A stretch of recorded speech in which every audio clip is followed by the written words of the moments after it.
Sanjeli police ટીમે Baleno કારમાંથી ₹4.17 લાખનો વિદેશી દારૂ ઝડપી પાડ્યો. પ્રોહિબિશનનો ગુનો દાખલ, ડ્રાઈવર ફરાર.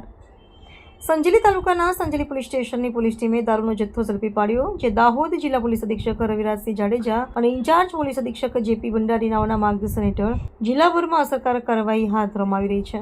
જે અનુસંધાને સંજેલી પોલીસ સ્ટેશનના પોલીસ ઇન્સ્પેક્ટર જીબી પરમાર દ્વારા એજન્ટબદ્ધ સ્ટાફને સઘન પેટ્રોલિંગ રાખવા સૂચના આપેલી હતી. તે દરમિયાન સંજેલી પોલીસ સ્ટેશનના કોન્સ્ટેબલ જગદીશભાઈ સૌજીભાઈને ચોક્કસ બાતમી મળી હતી કે સિલ્વર કલરની બલેનો કાર નંબર GZ01KV 5425માં ભારતીય બનાવટનો વિદેશી દારૂ ભરી જાલોદ તરફથી હિરોલા ગામ થઈ કરંબા ગામ તરફ આવનાર છે.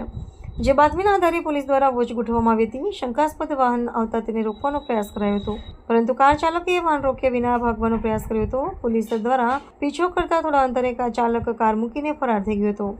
જે કારની તપાસ કરતા તેમાં ભારતીય બનાવટના વિવિધ બ્રાન્ડના વિદેશી દારૂની કુલ 768 બોટલો મળી આવી, જેની અંદાજિત કિંમત ₹1,17,850 અને બલેનો કારની કિંમત ₹3 લાખ, આમ કુલ મળી ₹4,17,850નો મુદ્દામાલ ઝડપી પાડવામાં આવ્યો છે. ફરાર ચાલક ડ્રાઈવર વિરુદ્ધ પ્રોહિબિશન એક્ટ હેઠળ ગુનો દાખલ કરી કાયદેસરની કાર્યવાહી હાથ ધરવામાં આવી છે.